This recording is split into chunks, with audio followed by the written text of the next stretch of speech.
Hey guys, super quick bite-size update for you, with the main news being that Waylaid supplies are finally worth turning in. So for starters, there's some nice new rings and necks that are bind on account, so you can send them to your alts. There's stats for all classes with strength stamina, stamina with spell damage and healing, and agility and stamina. To purchase the rings, you'll need to be honoured, and to purchase the necks, you'll need to be revered. This is a nice little addition, since necks and rings are often some of the last items that you'll find when leveling up your new characters. As well as that, when you hit Revered, you can now get a 16 slot bag. So all around, some nice little rewards have been added.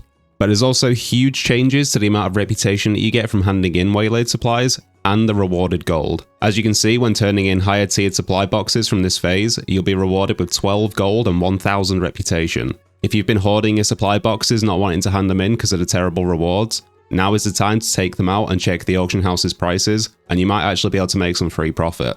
Also, quick tip for those who've been vendoring your crates, go to Blizzard's item restore page, you'll get them sent back to your in-game mail, and all you have to do is pay back the vendor price.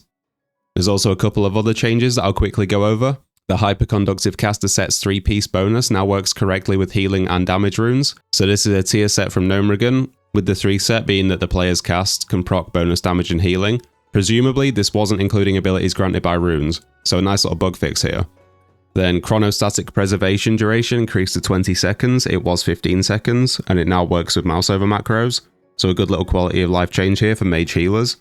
Drained of Blood will now periodically remove debilitating effects that are still affecting the player, so this is the immunity period granted when you res in a Stranglethorn Veil event. Presumably when resing or shortly after, you could still be affected by things like poisons and slows, so a great little fix here again. Additional chained spirit graveyards and patrols have been added during the Blood Moon event, so even less downtime and even more chaos. They fixed an issue with Lesser Arcane Elixir that caused it to not be usable at the required level on the tooltip, and Kadamu's Blood Craze will no longer increase his damage dealt. Kadamu is the world boss in Stranglethorn Veil event, so I'm not too sure what the intention is behind this change. Maybe one day they want us to be able to kill him, who knows.